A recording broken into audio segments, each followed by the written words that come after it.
go. Throw my test in here. Hello, everybody. If you are watching this replay back, just go ahead and take a brief moment to skip ahead till I wave my arms as per usual, and we'll kick everything off. I'm going to wait a brief moment to get some more people in here. Okay, sound's working okay. Let me throw up my announcement. Hello. Just going to give it a few more minutes, throw up the announcement, make sure everyone knows I'm on here, and then we will get into things. Okay, post. Alrighty. We are live and public. Perfect. Ooh. I'll give it just like a minute and I'll start firing stuff up. But if you're whoever is in here right now, if you want to start asking stuff, you can feel free. I'm not gonna ignore you.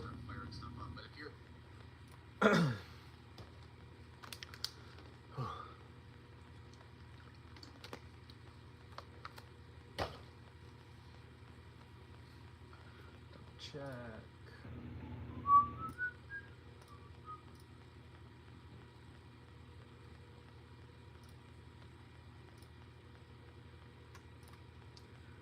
All right. Hope all of you guys are doing well. I know it's been a minute since I've live streamed. Thankfully, everything is calmed down now with work and everything, so I can start getting back to my normal pace with my live stream a weekend and my 1 or 2 videos in the Quick Tip Tuesday a week. We have new series coming out since the Pathway of Learning is concluded. Man, it's just flying by. I've got 2 series that I'm going to run. Whoever's in here, you're hearing this first. I have 2 series I'm going to run simultaneously. So I'll upload on one series, and then I'll upload on another. Then I'll upload on the other series, and I'll upload. So I'll alternate on my uploads. But at least that's my plan as of now, unless I decide to change that. There will be 2 new series that are both coming up. I think they'll be pretty good, but I think the Pathway of Learning was a good first series to kick off the channel. I think it brought forth everything in a very positive light. At least I think so. I think it went off well. I've gotten a handful of comments from some people, so if you're in here and you have some comments, just throw them my way. I'd love to hear any feedback any of you are having. I've gotten to do a couple of the free virtual lessons as well. Those are still running. We still got 29 more subscribers until that special is up. So, I mean, I feel like when I first started it, we were only at like 150 or 100. So, like, and we're already almost at 250. We're almost at the goal. I might have to raise it up to 300 or something, or do something. I don't know. But that time is flying by, and I've only got to get in a handful of lessons with some people. I don't want to gyp anybody of their time, or make sure people are able to get some good lessons in, because it's one thing to watch videos and stuff like this, but it's a whole different ball game when you can get like one-on-one action, like even just a phone call or something. At least I think it makes a big difference, because then we can discuss some of the things that are that you specifically need help with. All right, I don't know why I keep checking the sound like it's not gonna work. Perfect. All right, I suppose we shall start now. So if you're watching this back, hello, I am waving my arms. You can now start. So I'm going to give a little disclaimer for this live stream. I actually am on a little bit of a injury. To what capacity the seriousity of this is, I don't know. I actually just over on Saturday, so yesterday, I did an 18.6 mile ruck march, which is basically just basically a half marathon or whatever distance, that 18.6 miles, and you do it with a 25-pound book bag on in full uniform since I'm in the service. So my feet are absolutely demolished, so I won't be able to, like, my walking, guys, I mean, like, this is me walking full speed. Like, I got a limp, it's all horrible, the back of my feet are all beat up, so I won't be able to do a lot of, like, walking demonstrations. Well, since the beginning of this live stream, I'll talk about those finishing fundamentals of the approach, such as, like, the slide and the planting and stuff, so I won't be able to really do those very well since I'm a little bit injured, but I will still talk over them and discuss them, obviously, since they're super duper important to that Pathway of Learning. And then for the second half of the episode, or however long we have after that, I'm just going to go over the big key concepts of each episode. I wrote out what each of the episodes were on my little sheet here, so I remember, so I can say it here. Obviously, if you go back to the Pathway of Learning, I threw up a conclusion video, and that conclusion video literally just is me talking about, hey, here's what the episodes are. If you need to go back and reference something, watch this video, because it's like a glossary almost. It's like a table of contents for the whole pathway of learning, if you will. And it'll go into more details on the things that you might want to go back and watch again, might want to go back and help yourself out with, and whatever may not the case may be. So since it's been a minute, I will do a very quick recap of the first fundamentals of the approach, and then we'll go into the new stuff. So I think it's been a couple weeks, I believe, 2 weeks. Yeah, 2 weeks since I had the last episode. So I will very quickly re-jog all your guys' memory. And again, I very, very deeply apologize for my injury. I will do my best. If you guys have a question or something that involves me walking around, I'll do my best. But yeah, it's mostly my right foot, which I guess could be worse, because at least my left foot is the one I end off with when I bowl. But yeah, just 18.6 miles, guys. That's a long time. That's the longest I've ever gone ever, let alone with a 25-pound book bag on. That's crazy. But it was a good time. I made it, and it was actually a pretty decent time. I averaged like 15-some-minute miles, which with a rucksack is pretty good. Like, I was in full uniform, boots and everything. It's like stomping on concrete. It's like nails on a chalkboard for 4.5 hours, pretty much. But it was a good time. I enjoyed it anyway. So to recap, in the last live stream, I spoke about the stance as well as the backswing and getting those steps in cadence with your backswing, right? So obviously with the stance, I know a lot of us like to overlook that stuff because, again, when you think about the stance, you think of, oh, 1 second, and then I take off, right? What does it really matter? But again, bowling in the physical game side of it is like math. It's like a math, right? If you don't understand the basic concepts, it makes it very difficult for you to grasp the concepts that build off of those previous lessons you learned. So if your stance is not correct and isn't setting you up to get you into a proper backswing, a proper loading sequence and getting you to leverage the bowling ball at the top of your swing, a proper downswing sequence and a proper slide or plant sequence, as well as making sure you're balanced, right? If your stance doesn't set you up in a manner in which will make you more effective in the next steps, you'll find it very, very suboptimal moving forward. So again, with the stance, there's a lot of different things that go into that, but to recap, the big thing is your body and momentum should go toward your target. You should not be able to be pushed around, and you shouldn't be placing any additional strain on your arms, right? The more compact you are, the better. Those are the big overarching concepts. And then for you creating potential energy by navigating into the top of your backswing, that's all about ensuring your backswing stays on line with your target, making sure that you are not drawing all of your energy from your arm, making sure that you are utilizing every sort of means you have to create energy and allowing gravity to help you initiate that swing, as well as what you do that initiates your swing. Do you have a little wiggle you do with your arm? Do you have a push away? Are you a raw power kind of person? Are you a reverse body motion kind of person? In what manner are you navigating that ball and creating potential energy, whether you're one-handed or two-handed, in the back of your backswing?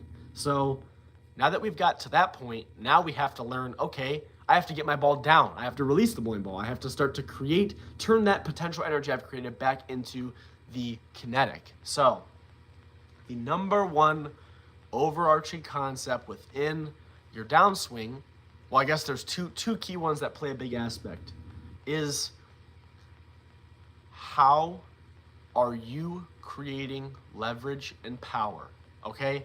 When I say leverage, I'm talking about how underneath the bowling ball you can get at the ending of your release. If your hand's on top of the ball like this, at the bottom of the release, obviously that's in a later portion, but you have to make sure that you're creating that leverage and keeping it throughout the entirety of that downswing. So by you allowing gravity to bring the ball down and not muscling it with just that one arm you're using, or whatever, if you bowl with two hands, that's okay.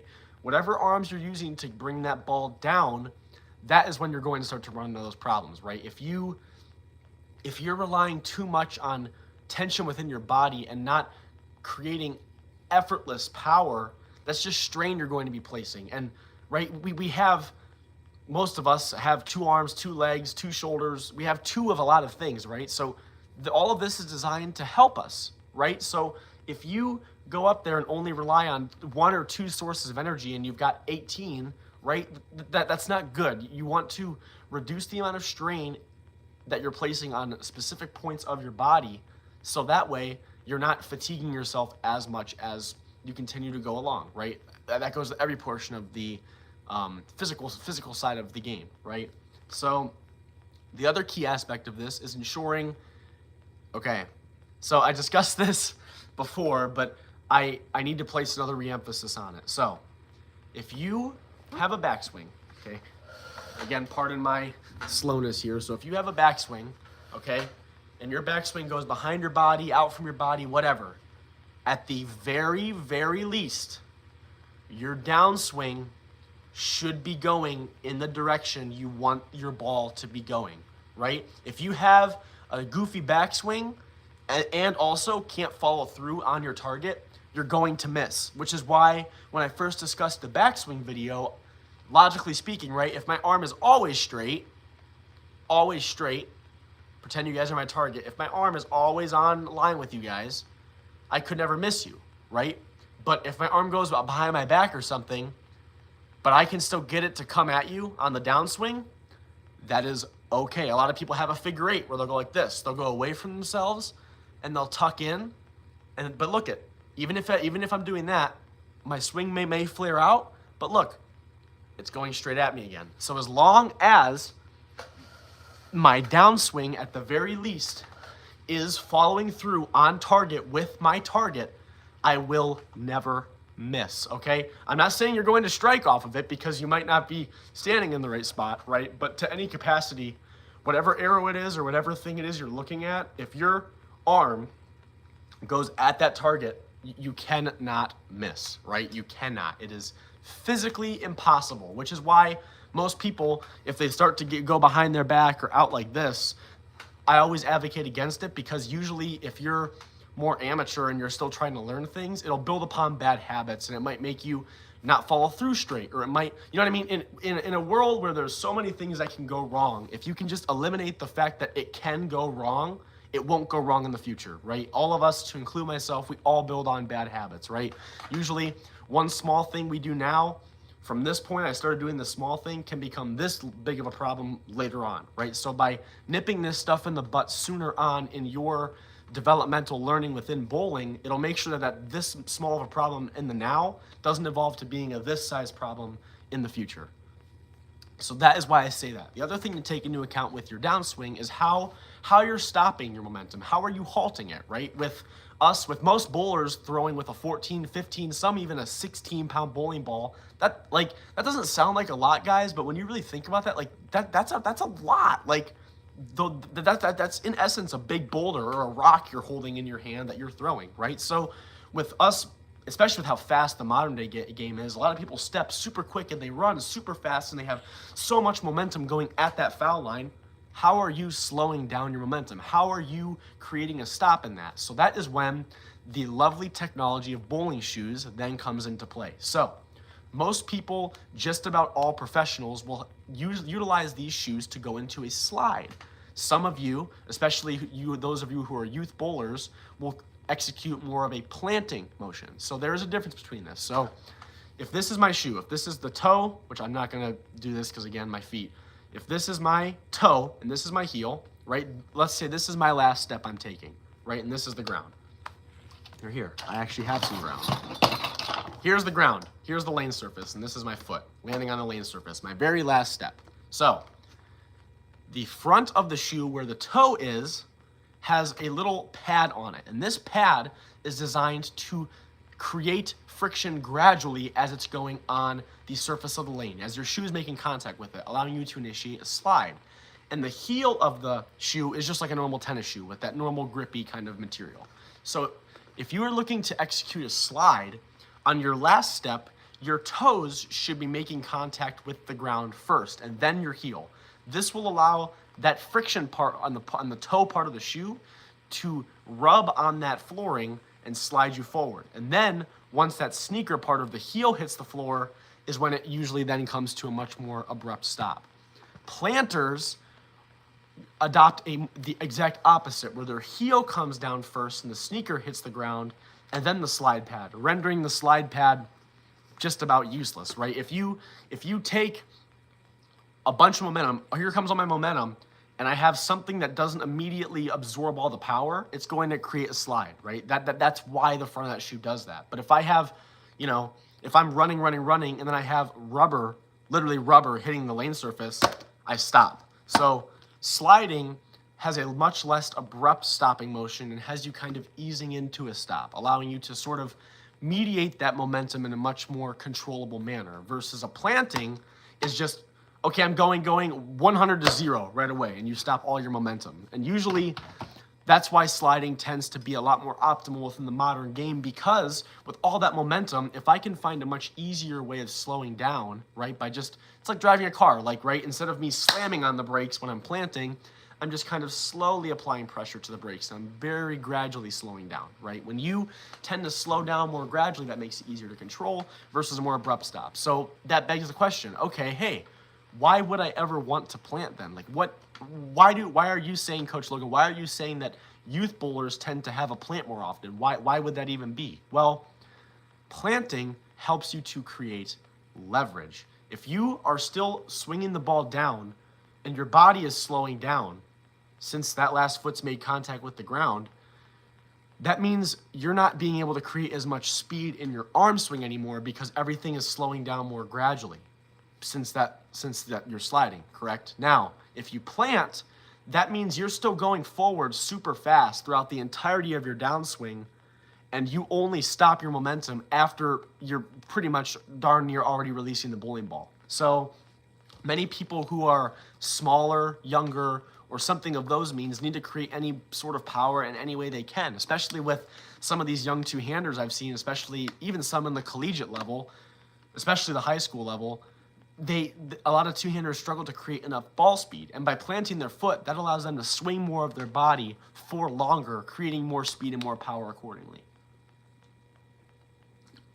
So if you're a planter, I'm not telling you to get out of that habit. I will wholeheartedly admit to all of you, I still plant. I do. I started off planting, and I always have. And I'm hoping my big stepping stone of this season is to learn to engage in that slide, because I'm definitely robbing myself of some stuff now since I'm a lot bigger than I was when I first started. But to any capacity, if you plant, I'm not saying that you have to completely rid that out of your arsenal, especially since it comes with one upside where if the approaches are tacky or super slippery, doesn't matter because you're not really sliding at all. So you don't really fall victim to some different lane conditions there when it comes to how they're sanded out and everything before you get up to bowl league. So that's another kind of goofy, but still something to take note of, right? That's another upside that comes with that. So now that we've discussed how to swing down, now we have to start to think about, well, okay, the release portion. So, okay.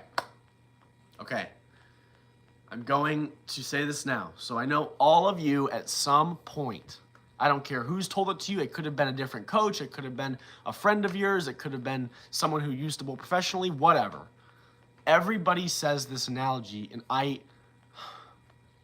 to say I disagree with it is a strong word, but I'd be lying if I said I didn't disagree with it. So everyone says, if you're looking to learn how to release the bowling ball, think of going to shake somebody's hand.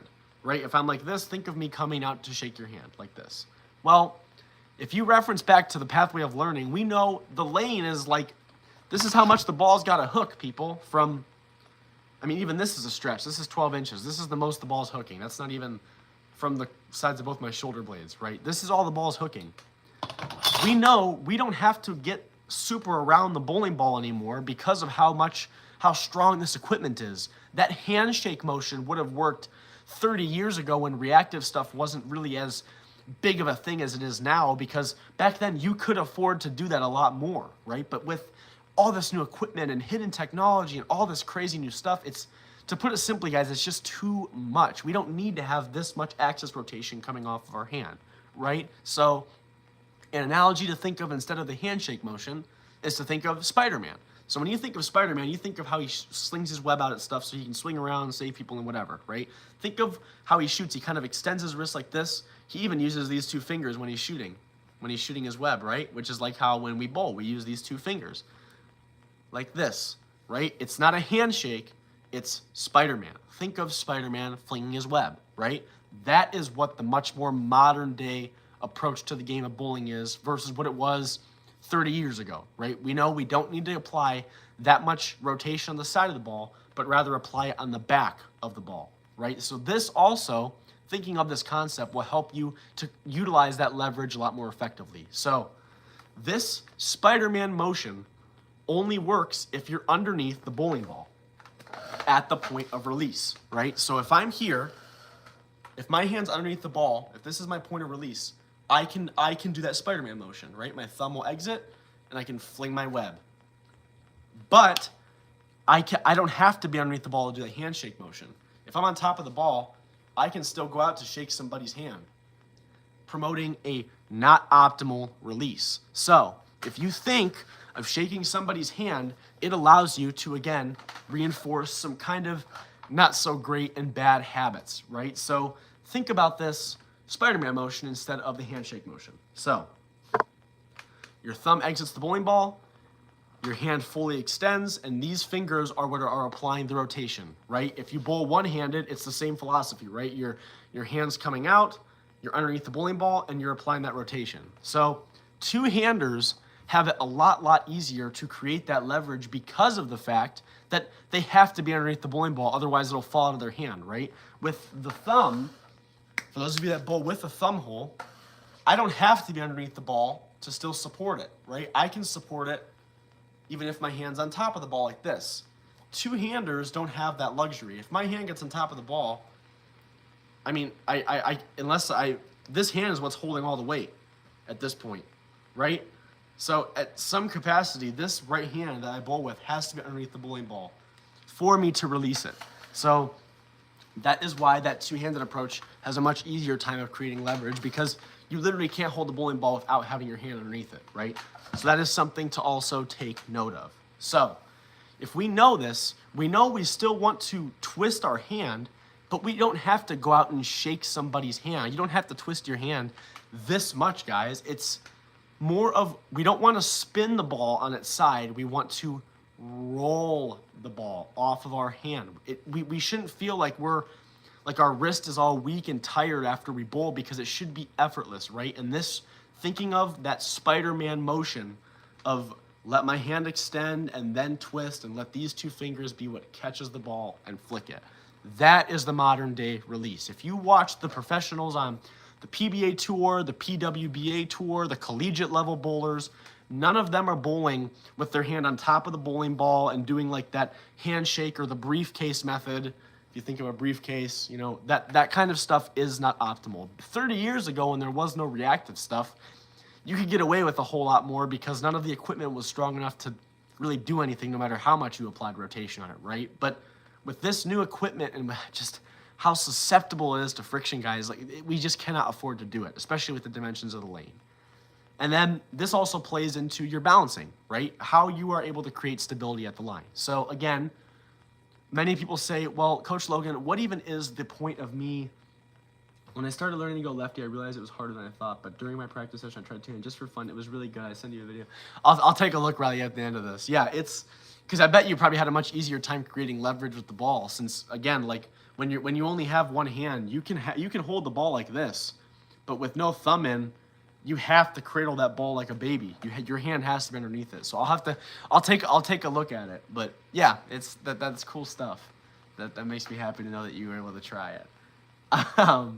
So the other key portion of this release is with, I just like lost my train of thought. Let me take a swing. Let me remember where I was at. Yes.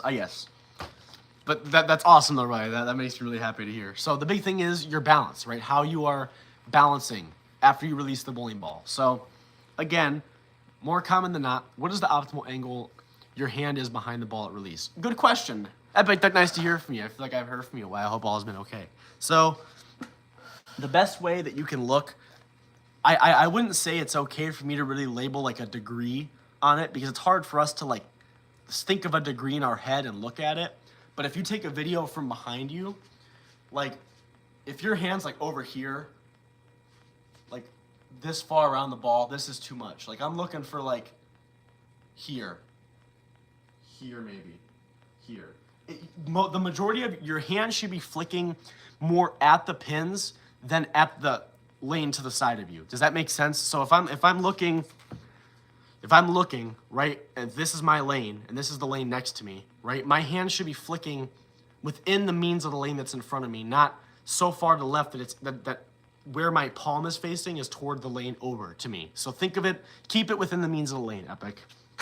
Does that make sense? And again, like that doesn't feel like a lot. And I would say you can do something between that. Maybe like have it be a little bit faced toward the lane over to you, but you don't want it to be more than, you know, the pins of the lane to the left of you, right? Your hand shouldn't be rotating anything more than probably, if you want a number, probably more than 35 degrees. Even 40 is pretty high, but I'd say look for like 20, 25-ish. Around there is usually pretty optimal. But good question. But I'm glad to hear from you, Epic. I hope all has been well. I know this thing, yes, with a lot of res, a lot of ball, probably. Yes. Yeah. Like I said, with this new equipment, dude, like it's just so strong. Like you really don't have to give it a whole lot, right? And especially when you're with you, and I'm sure how much power you're able to create. Yeah, you don't need to do a lot of rotation. It'll make it a lot easier to control without you getting as around it as well. So great question. So balancing yourself, right? So this kind of feeds back into that sliding versus planting characteristics I was talking about. Again, if you're thinking of a way to stop, here's my best way of thinking of it. So firstly, I get this all the time, is like, Coach Logan, if I release the ball and then fall off balance when I release the ball, why does it matter? And I'm not going to sit here and say, oh, well, it matters because whatever. I mean, bottom line is, guys, if you can stay balanced when you release the ball and you fall off balance after the ball's out of your hand, I mean, seriously, I mean, I could do a flip, I could do 1,800 push-ups, and the ball's motion isn't going to change after I've thrown it. But again, habit this small now becomes a habit this big in the future. If you get into a habit of always falling off balance every shot, eventually you'll fall off balance sooner, and maybe you'll start to fall off balance when you're releasing the ball. So now you're not releasing it in the same spot because you're falling off balance here. Again, just working and promoting good habits. So the best way I can describe thinking of how to allow yourself to be a lot more balanced at the line is to think of an airplane landing, right? When an airplane lands, it doesn't like just hit the ground or super stop all of a sudden. It slowly gets closer to the ground, and it just kind of glides into its ending on the runway, right? So if you think of your body getting more condensed as you're releasing and keeping your weight toward the ground more than you did in your stance, right? If this is where I started, I should end here. If this is where I started, I should end here. If this is where I started, I should end here. If you can constantly get more consolidated as your approach goes along, at least in the finishing position, since all of your weight is in the ground, that ground is now absorbing the majority of your momentum, allowing you to stop a lot more gracefully and usually keeping you a lot more balanced. And the other thing that plays into this is how you're using your off foot after you throw the ball. So again, I'm so sorry, guys. I'm going to kind of limp here and try to do this the best I can. So it's after you throw. Gosh, I'm so sorry, guys. So if I'm going, right, this leg right here kicks out. If I tend to fall off balance this way, I can kick this leg out more or farther. So now I have this weight almost as a counterweight. Like I'm on 1 foot right now, on an injury, by the way, and I'm able to stay balanced. So especially once you have a bowling ball, guys, that's 14, 15, 16 pounds of weight on this side of your body. So you have to find something to counteract it on the opposite side. So kick that leg out, kick this arm out. All that kind of stuff is designed to keep you much more balanced. So if you pair that into the airplane sort of methodology or airplane analogy, those kind of go hand in hand.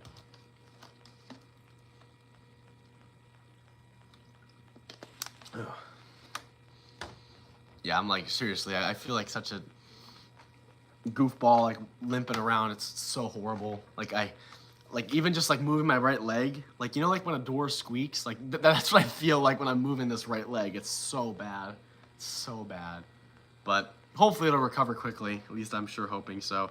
Because I really wanted to do like it would need to be a live stream or something, but I wanted to do like a on lane, like with me actually bowling, and we could like, maybe I could have you guys help me work on my form. We could nitpick my game, because I always think that it's not only important to be humble in that aspect, but it gives us good practice on picking out things that someone else can work on that we're not normally used to, right? I know only a handful of you have seen the entirety of my throwing motion and stuff. I'm sure you guys have seen some of it in clips here and there, and if you follow me on Instagram, you've seen me bowl plenty of times. But like, everyone can pick out stuff, and it's one thing to know what to pick out within your game, but if you can learn other people's games and find stuff to pick out within theirs, that'll make it easier for you to diagnose your own problems as well. At least I'm a big advocate on that sort of thinking. It looks funky, but if it works, it works. Yeah. Especially my setup. Yeah, I know. I'm not going to sit here and say that I do a lot of things that are optimal either. But yeah, it's different. Which again is why I think it's useful for us to kind of pick out on someone who has a lot of not optimal things he does. Like I score quite well, especially for what I do. But like again, like I think that's pretty neat to pick out on someone that isn't as cookie cutter as what you're used to. Because like we can all sit here and I could do a live stream and have us watch EJ Tackett bowl, but like trying to pick out stuff on someone that's like the benchmark for bowling isn't really beneficial. I mean, we could pick out the good stuff and I could go super deep into the weeds on stuff, but I think if you can see the big picture, then is when those little kind of pieces of the puzzle start to fall into place easier. So, okay. And then that was the last video of the pathway of learning that I covered with the release. So now for the remainder of this, I'm just going to go back and I'm just going to touch on all of the key little pickups from each little episode that I had in the pathway of learning as sort of like a wrap up. And again, need to stress this again. Those videos are not going anywhere. They are here to stay throughout the entirety of it, as well as the hopefully 2 new series that start to go into production here within the next coming of weeks. Like, these videos aren't going anywhere. So that is why I'm making sure all of you are aware. That conclusion video I threw up, I think it was episode 13. Yeah, like it's like a table of contents. It has every different episode, what I discussed in them. So it's always a good thing you can fall back on and say, oh, like, what did Coach Logan say about this thing? Like, I'm struggling with this. Oh, let me go watch that conclusion. Oh, episode 5, done, boom. And you can skip to episode 5, and like, I'm not going to touch any of that stuff. And obviously, if you still comment on there, like, I will still respond. I don't think I've missed a response on one comment yet, even on some of the comments where people kind of tear me down. Like, I'll always be sure to let you know that I'm hearing all of you and letting you guys know, because again, being torn down is all part of learning this kind of stuff, right? So let's just start to kind of recap. Let's go. Oh my gosh, how long has it been since I uploaded the first Pathway of Learning video? Let's see how far back we have to think here. Oldest, let's see. The very first Quick Tip Tuesday, not Quick Tip Tuesday, was just about 2 months ago. So we've got some deep sea diving to go back. So let's go ahead and just cleanse our minds and jump back all the way to episode 1, which was the pins and the deflections. So this, in my opinion, although is not the most popular video, as the point of me making this live stream, is the most important, because this is a concept that is not taught very commonly, as well as the optical illusion, which is the most viewed video at the time of making the live stream. But that pins and deflection video is so critical for all of you to understand, because it teaches something that a lot of us aren't taught, right? All of us, when we think bowling, even why it didn't go into the Olympics, is they were saying that there's too much luck in it. It's not a skill game. Anyone can pick up a bowling ball and strike. Well, anyone can pick up anything in any sport and do it for that matter, right? But that's why the big thing with the Olympics, and why they said we could not have bowling, was because they said there was too much luck in it. And on the surface, when you look at bowling, you think, oh, like, there's a bunch of different things knocking a bunch of things around. There's some luck to it, at least some luck.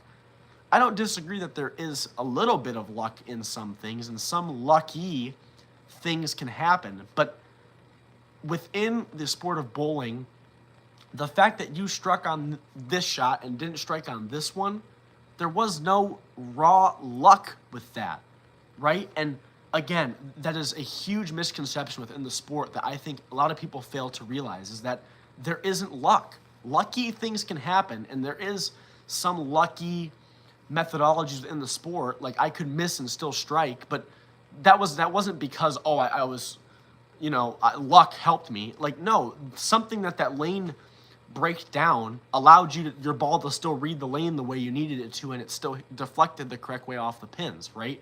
So a lucky thing happened, but it wasn't luck that made it happen, right? Like, it's lucky because it wasn't what you intended. Luck is dependent on your intent, right? If I do something that wasn't within my intent and I still got rewarded for it, that's a lucky thing that happened, but that didn't happen because of luck. That happened because of the reality. And when that reality is, guys, there is no luck. So the sooner you can understand why you're leaving the things you're leaving and why the pins behave the way they do, your mind becomes much clearer and it makes it so much easier for you to understand what the heck is happening, because we've all been there before. We've left like a 10 pin a handful of times and we get super frustrated. But I think if you watch that video and have some humility in yourself to say, oh, I see why I left it. Boom, you just avoided a whole breakdown. I would say it's more random and not luck. Anyone can pick up a ball and strike, but not anyone can strike. Yeah, 60% of the balls. Yeah, exactly. That's what I'm saying, Epic. Like lucky things happen, but like it's not luck. Yeah, it's kind of more random for people that are fresh, because they're just kind of spewing the ball all over the place. But yeah, I agree with your analysis, Epic. I agree. So that is why I really wish that video got more traction, guys, because I knew the optical illusion one, which I'll get into since that's the third episode, I think. Yeah, like I knew that was going to get some of the most attraction, as well as like the physical game stuff, because that's what everybody knows and everyone wants to get better with. But I really wish that pins and deflection video got more traction, because I think that would get people a lot more interested in this sort of content, because people are just in denial of the fact that like it's not luck. Like people just can't quite get their head around that concept, and I can understand why. I'm not going to ever ridicule someone for not understanding it, but I think that if someone can overcome that hurdle, everything else in that pathway of learning just kind of makes sense. It just kind of does. So pin and deflection video, super critical toward your development. If you are watching this live stream in the future and have not seen that, go back and watch it, please. I'm begging you, and allow me to explain myself in those videos, and it will help you immensely, I promise. So then, feeding off of that concept, in the second episode, I started to discuss why we hook the bowling ball, right? Because, and the angle of entry we're creating because of how we're applying that rotation on the bowling ball, like why we're doing that, because the deflection characteristics feed into that angle of entry, right? Again, math equation, guys. You can't move on to the second episode without understanding the first one. So the sooner, again, I'm trying to explain what the lane is, why there's oil, what the oil is trying to do, what the methodology of the ball motion is in the future episodes, right? So the sooner you can understand why straighter is not always greater, and why super straight will never be great within the sport of bowling, is because you're opting out of all the assistance that the world of bowling is giving you, right? With all this new oil technology, this new bowling ball technology, equipment technology, all this stuff, it's all a tool, right? And the bigger your toolbox is, and the more tools you opt into using, the more parts you can fix, right? I think that's a good way to do it, right? Someone with a toolbox this big and someone with a toolbox this big, the bigger toolbox has more versatility. Then again, you have to know how to use those tools in the right way, right?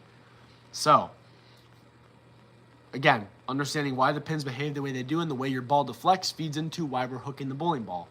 Then is when I talk into, of course, the biggest pickup video, which I knew was going to be the optical illusion, right?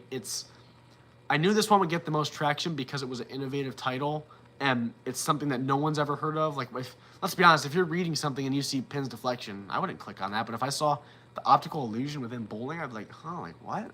What is that? Maybe I should watch that. And I think I had people hooked on that because of the photo. So if you are looking for the biggest eye-opener episode, definitely the optical illusion, because we're all shown all these different photos of what the lane is supposed to look like, and all these bowling ball marketing teams are trying to make their bowling balls look like they're hooking off the spot and that they're super duper, they strike more, and the new AI core technology strikes 5% more, and this bowling ball is designed for house shots and whatever. And I'm here to tell you that the unfortunate reality of it, Specto, it does. Specto is a op on that one, for real. But the bowling lane is not what we're shown. And especially when you're seeing it and you're on the lane, like when you're looking at it, it doesn't look very long. But when you see it drawn to scale, like I showed in that third episode, you start to realize, wow. I mean, it does not look anything like what I've been shown from these bowling ball manufacturers. It doesn't look anything like I've been shown in these different like bird's eye view photos. If I just keep the tripod. it doesn't look like anything you've been shown. And I knew that that was going to get the most traction. So that the pins deflection video and that video are super big because, again, they're the biggest eye openers within the sport, right? They shut down the biggest miscommunicated things within the sport, right? And then now that we understand why we hook the bowling ball, why the pins do the thing they do, and why the lane is the way it looks, and why it's elusive, then is when I start to talk about the invisible part, which is the big hidden tool within bowling, the oil, right? Oil has been all of us at some point, our biggest friend or our biggest enemy, right? There have been days when all of us have bowled where you have this much room you can miss by, and it doesn't matter because it strikes, and some days where you've got the width of a penny or a nickel, and if you don't hit that, then your ball doesn't read the right way. So in that video, I talked about what oil used to be versus now, right? Because the way oil was before, it wasn't meant to be a super big part of the sport and how ball motion was, because there was no reactive bowling balls back in the day. It was all rubber bowling balls. So it was more of just a preventative medicine for the bowling lanes to keep them a lot more well-maintained and help them last longer, since they were much more susceptible to damage with those earlier bowling balls that were created. And now it's evolved into one of the biggest, if not the biggest, parts of the sport today, right? Like there's tournaments, especially within the like professional events and the collegiate events. There's different tournaments in different places that are all designed off of the different patterns of oil and the different layouts, right? And the forgiveness they provide varies, and the volume and viscosity of that oil varies. And for God's sakes, we've even boiled it down to whether the lane machine is going down or back at you, how much it oils that way, like, because that makes it different, right? Oil applied away from you in the direction your ball is going will transition more than oil applied at you, opposite to the direction your ball is going. Like, we have gone down to the most minute of measurements we can with literally everything, all because of how this equipment is, right? It's almost like an arms race, right? Bowling ball manufacturers create a different ball. Invisible oil companies make a different pattern. Stronger ball, more oil. Stronger ball, more oil. And we're just got this push and pull kind of action going on with these different competing companies, and it's evolved into what it is today, where we have to go as far as to even start to ban some of these bowling balls that these companies have produced in the past that have been super duper effective, which we all know what I'm talking about. I actually can see mine sitting on my little rack behind where the camera is. So then in the 6th episode, I talk about why your ball does what it does, right? The angle of rotation off your hand, the axis tilt, the revolutions, ways you can compute this kind of stuff, right? Because I could have me and Epic and Riley, because I'm guessing you three are the three in here, we all could have the same bowling ball, throw literally the same bowling ball, right? Let's just say in a perfect world that it fits all of our hands, which I know is not the case. Let's say it does, right? We could all throw the same bowling ball. Let's just say we do. The way my ball navigates the lane versus the way Epic's does versus the way Riley does versus the way Mark's does, and maybe Mark could be in here as well, I don't know. Like, the way all of our bowling balls are going to navigate that lane will be so different. So different. It won't even look like the same bowling ball, right? Especially since I know we've all been there. If you've ever been like watching a professional throw a ball and you're like, oh, I want that ball. That ball looks so good. It strikes every time. And you get it, and it doesn't do nearly at all what you thought it was going to, because you don't throw the ball like EJ Tackett. You don't throw the ball like whoever. We all have the same, okay, I curate the same layout because I said so. Yeah, see, there you go, boom. So like my IQ tour, at the way that it's navigating the lane, the zone I'm playing and such, will be very different than you, Epic, because we have different speeds, different revolutions, different axis tilts, different angle of rotation, different tilts, different everything, right? So I talk about those more finicky kind of concepts that you can pick out and identify within your game that may be causing, okay, if I relate how Logan bowls to how I'm bowling, I can see with the way his ball is rotating, I can tell you, okay, his is faster, his has more tilt, his is slower, his has more revolutions. The stuff that we can see physically with our eyes that will help us understand different ways to navigate it, as well as different ways we can attack into that oil to create that angle of entry that we're looking for at the end of the lane, right? So then in the 7th episode of that Pathway of Learning, I talk about identifying yourself as a bowler, right? And again, every bowler has their own unique bowler DNA, right? Nobody throws the ball the same. Not even with the same layout because our paths are the same. Yeah, I was gonna say, yeah, we don't even have the same PAP. That's another thing. I didn't even really talk about PAP. Maybe in the next series we'll talk about PAP a little bit. Spoiler alert. Ooh. So, with the strengths and weaknesses of yourself, right? We all don't throw the ball the same way, and people that say that everyone should do X, Y, Z because this person did it is wrong, right? No bowler. We're not built the same. We don't have the same strengths. We don't have the same weaknesses. No. If there was one way to strike and one way to throw a bowling ball, there'd only be one professional. Nobody throws the ball the same way. So by you understanding yourself as a bowler and understanding, well, what are my strengths and what are my weaknesses? What can I hold over an opponent that will make me greater? And what can I kind of stow away and work on in my practice time that I won't be taken advantage of by my opponent at that time, right? Everyone's going to have strengths and weaknesses. So identifying those in yourself, especially in the next episodes where I talk about the fundamentals of the approach and the different kind of buckets that you can break it up into, this will help you pick out the things, within that episode of my stance, okay, strength, weakness. You can kind of make an itemized list. So now I know, okay, this is good. Okay, in practice, I'm going to work on X, Y, Z. Boom. And now you can produce a practice regime for yourself to get better. So then is when I start to kind of say, okay, apply that into the 8th episode, which are you don't go and hate on Jacob Buttroff and tell him to change just because it's not optimal. Yeah, that's what I'm saying. And I actually like Jacob Buttroff's release. I actually think that he has his is kind of like mine, but like obviously inverted. But like we both throw the ball very, very different than what most are seen as optimal and what the average look is. But like the bottom line is our finishing positions look identical to that of what a professional's look, right? Like how I'm navigating the ball there may be different, but if both of us can create the same release at the bottom, doesn't really matter. As long as what I'm doing keeps my momentum there, then hey, whatever. Especially Jacob Buttroff, he has a lot of very different movements. Another one that's kind of interesting to look at is Thomas Keiko. He actually is the most relatable to myself. He's got the same kind of setup with his hand on the side of the ball too. If you want to look him up, he's pretty interesting. I like to watch him to help work on my game. I think he's Swedish. Let's see. Thomas Keiko.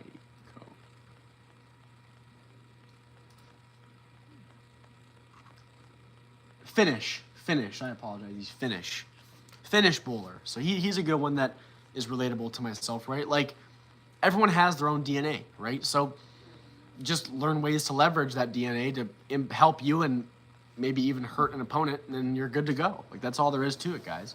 So that is when I kind of, in the 8th episode, talk about the overarching elements of the approach. I won't go into too much detail of that now because that's just me explaining what the follow-on episodes are. So obviously, I mean, if you want to watch the overview of everything, you can watch the 8th episode, but the 9th through 12th episode is me actually deep sea diving into each of those concepts accordingly. So the first element is your stance, right? I discuss, making sure you're saving your energy for the part that matters, ensuring you're having that right amount of balance, ensuring that you're facing the correct direction, ensuring that you're allowing your swing to be free, ensuring that you are focusing up in the correct spot. And I even threw in the end there a supplemental video about the mental game and the importance of a pre-shot routine and stuff, because that stuff has to happen before you even get on the lane. So that's another phenomenal video you should watch. I might even change that's ordered and put that before the physical game stuff, because I think that kind of feeds into it, right? Like understanding what the pre-shot routine is, ways to think, and all that kind of stuff, because I think it feeds pretty directly into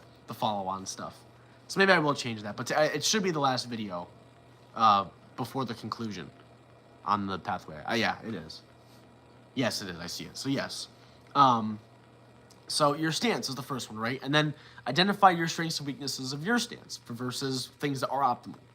Then from there, I went into creating some potential energy and developing that leverage in the top of the backswing, whether you're one-handed or two-handed, with how your steps are moving in relation to how your backswing is, right? Making sure you're keeping it in line with your target, or at the very least ensuring that it will be on target in the downswing portion, right? Ensuring your steps are going in the right direction, are in a proper tempo and cadence to that of your arm swing, ensuring that you have a correct trigger that focuses on something that you need to get that ball into the swing, how you're initiating it, whether it be a extend and push away, whether it be body motion that helps you drive the swing, or even if you choose to, just brute forcing it and allowing yourself to do it, right? How you're allowing those free sources of energy that gravity and other sorts of means are providing you to help you put less strain on your muscles throughout the entirety of your backswing. Then from there, as I was just discussing earlier, right, how the second half of that is, how you're getting that ball to navigate the downswing and allocating energy throughout your second to last step with your power step, how you're sliding or planting your last step, how you're landing like that airplane to promote the right kind of balance, how you're ensuring your hand stays cupped and stays underneath and leveraging the bowling ball as you're swinging down, how making sure your hand is on line with your target as you're swinging down, right? That's a big one. Then is when we actually talk about the release, which the release for everybody should be extremely similar, right? Most other elements of the approach may have a lot of variances, but at the very least, everyone should have a very similar release because, again, the lane is something that is not changing, right? The lane will never change, at least in the foreseeable future, right? So because the release is directly impacted on how it's playing to the lane, given that the dimensions aren't changing, there is a lot of commonality in the release. But again, how you're choosing to navigate it there is super wide and super duper broad in ways that you can do it. But the bottom line is there is the most commonality within the release and the least amount of commonality within the other portions. Especially with like your backswing and downswing. But there is still some commonalities that are optimal. And then that was really it for the pathway of learning. I really think that the pathway of learning was a great first episode for us to kind of get this channel up and off the ground. And again, I'm super duper stoked about these next two series that are going to come out, at least so long as I do follow through with these two I have now. One of them for sure I know is going to come out, which with most of us that have been watching Pathway of Learning, I don't think will be as heavy hitting for you guys. It's more of a beginner friendly sort of approach series. But the other one, depending on if I want to do, because I have 3 in mind I want to do, but I just don't know which one I want to do yet.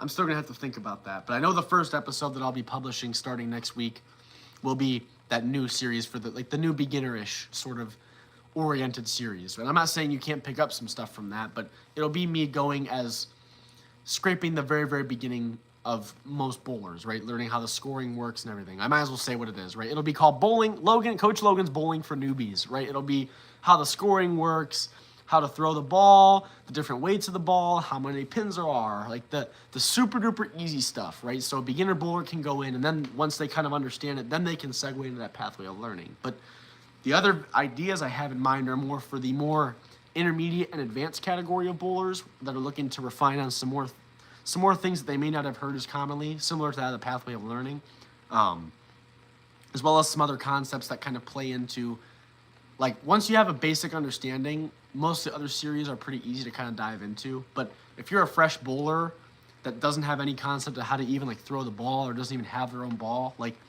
I feel like watching the pathway of learning won't see as much development in somebody because you just lack the understanding of what the heck is going on, right? So I think that me providing that for the brand new beginner bowlers will be extremely useful for them to feel more immersed in the channel and find more means of getting help and getting the assistance that they need when it comes to bowling.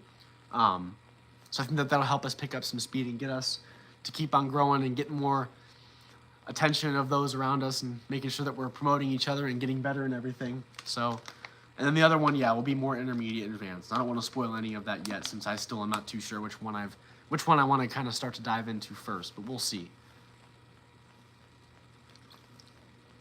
Yes, he did, but like barely. They had a documentary, actually, if you want to watch it, like the history of it. It's called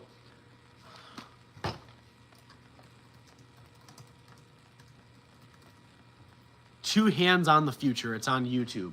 So it shows like Jason Belmo, Oscar Palermo, and even the very, very first actual regional titleist that bowled two-handed. I think it was Chuck Landry, Chuck something. I can't remember. But it's a documentary and it discusses like the history of two-handed and how it's revolutionized the sport. So if you want some...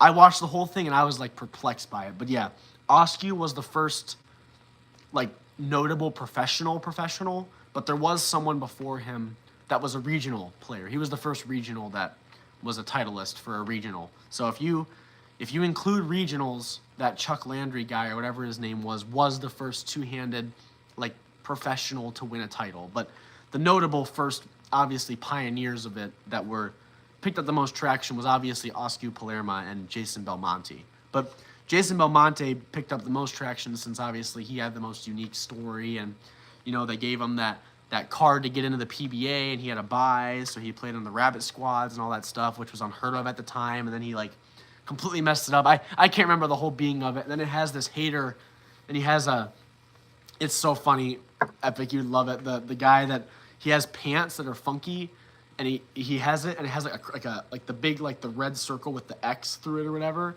with a two-handed bowler, but his left hand is like a crutch, like when you're injured, and he calls it no crutch arm necessary. So like he's saying the other arm is like a crutch and they need to rely on. I don't know, he's kind of a bit of a nut, but I thought it was kind of funny. I was like, whatever. I mean, respect the grind. People must buy his merch and stuff because he runs a pro shop wherever he's from. I think he still runs it, but I thought it was funny. So yeah, it's a good one if you want to learn more about the history of it.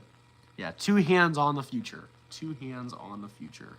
That's what it's called. There's a lot of history, rich history with like a lot of different aspects of bowling. Like I think it's easy to say like the history doesn't really matter because it's not what the reality is now. But again, like if you understand what it used to be, then it helps you kind of rid out the stuff that no longer works, right? Especially when it comes to coaching. Like there's a lot of old school coaching methodologies that certainly do work to a certain capacity now, but they were more so catered to work to that of the time period of which they were younger, right? More of the old school coaches and the more senior, more tenured coaches that are a little bit older in their age, right? And again, I'm not trying to discount anyone else's experiences because those experiences are huge, but within the modern sport of bowling, like it's just the equipment and the lanes and everything else, like sure, like the dimensions of the lane are the same and the size of the bowling ball and the size of the pins are all the same and stuff and whatever, but like the stuff that used to fly 10, like 20, 15, even 10 years ago, most of that stuff just doesn't really fly. It just doesn't work with the game that we have today. So if you understand what it used to be, then when you're hearing stuff from the more tenured coaching, you can say, okay, I get what he's saying, but I get what he or she is saying, but I don't think that he or she has changed their thinking to cater to the more modernality that we have within the sport today, right? Like there's a fine line you have to kind of draw. The biggest one, obviously, that I talked about in this one was like that handshake method. Like again, like back then that was what was broad and the biggest taught amongst everyone because that's what worked at the time. But if you try to take someone who wants to become a professional and teach them that from the get-go, they'll find it way harder because now they're not leveraging the ball the correct way. They're not creating the amount of revolutions that are applicable to that of the amount of oil we have today. And the equipment doesn't cater to that as well because now it's super speed dependent and now their angle of rotation off their hand is super steep and blah, blah, blah. I could go so deep down the rabbit hole. But again, like if you nip the small stuff now,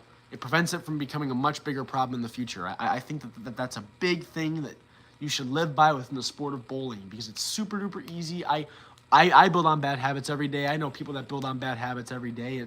It happens without us even realizing it. And then it's frustrating because now you're fixing something that you never had a problem with before. And in the process of you fixing that, you built a new bad habit, and it's just a rinse and repeated cycle. But eventually, you will break the cycle. You will break the cycle. You will. I promise you will. And I'm, like I said, everyone's a student of the game, to include myself, right? Nobody here is perfect. We all have flaws, and we're all learning together. And that is a part of the beauty of it, right? Nobody in the world will always have one through and true thing that works for everybody, right? There isn't one thing that works for everybody because, like I said, we're all different. And our interpretation of the sport are all different. So I don't think it's important to always live by what I'm saying because something else someone else may be saying that may be even in completely, I could say this and they could say the complete opposite, but they might have something that you believe is more applicable, right? Because the one thing that every professional always thinks the same is that they are so stuck within their own darn mind that they just feel whatever they think is right and they own it, right? And any professional will think something different, right? But if within your own mind you're confident that whatever you're thinking is right, then you'll be way more confident on the lanes, you'll execute better and whatnot, And that is the one commonality between every professional bowlers association, professional women bowlers association, collegiate, like the super duper high speed collegiate bowlers as well. They all have that same process of thinking, and that is, I know what I think, and what I think is right, and I'm not going to let anybody tell me different. So again, keep your mind open to what other people have to say, and allow yourself to soak up all this knowledge and pick out the stuff that you believe is the most optimal, right? But I still would advocate, don't shut out the rest of the world, and don't discount what anybody has to say, because everybody has their own experiences in bowling, right? And experiences shape the reality that surrounds us, right? Even the past experiences, which is why I always talk about what the past was versus what the now is, well, now, right? So don't discount an experience you have, or don't discount an experience anybody else has for that matter, but instead embrace it with loving arms, and maybe even kind of get into a debate with that person and say, well, this is why I think this because of this. And maybe it might open up your mind to some new way of thinking that you bet you never even could have thought of, right? That's the beauty within this, is in a world of a sport that is so different than that of every other sport, especially given that we're playing on an invisible playing field here, people. Like, interpretation is kind of everything, right? And whoever can walk in there with the biggest smile on their face, and whoever can walk in there saying, I know what I'm doing, what I think is right, no one's going to tell me different. Whoever has that kind of mentality, and whoever's hungry to win, whoever has that drive to get better, most of the time they're the ones that put that crown of victory on top of their head. I think that is a great way to finish off this live stream. I will stick around for like one more minute if any of you have any questions. Otherwise, I have covered everything I've had on my itinerary here, and I am plenty happy with how this live stream has gone. Like I said, now that my work has calmed down, and now that everything else is good, my uploading should be totally normal as to what it was before. Like I said, I'll obviously Quick Tip Tuesdays ain't gonna go anywhere, and these new series are gonna start firing up, and to every capacity I can, I'll keep on doing the live streams every weekend, at least every weekend that I'm available. I know this upcoming weekend I certainly should be, so we'll have another one, but that's all I got for now, guys. I appreciate all of you for tuning in. Again, we still have quite a bit of time until we get to that 250 subscriber goal, unless I decide to change it, and I've gotten to speak to a handful of you on phone calls. I've got to speak to a handful of you with some on-lane time, which is awesome. So it goes a long way. I'm super happy all of you guys are enjoying that deal. So again, be sure to click on my website link on the description of the channel, because that will take you to the website that allows you to go into the sign-up sheet. Again, doesn't ask for any crazy information. I'm not going to blow you up. Whatever you feel comfortable giving me, you can more than happily give me. I just need a means of contacting you so we can set up a time for that virtual training session. Other than that, that's all I got. Yeah, I'll give it one more minute here in case someone has any questions. But I appreciate all of you again, seriously. And hopefully, I can overcome these foot injuries I got, so I can start moving around again and get out on the lanes, because I'm like a little cripple now. It stinks. And I'm not going to show you guys. It's gross. It's quite sad.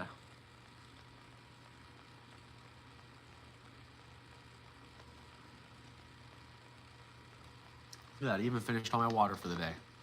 Alrighty, I'm going to sign off here. So I really appreciate all of you guys. Hope you have a great night, and I will see all of you by Tuesday for the next Quick Tip Tuesday.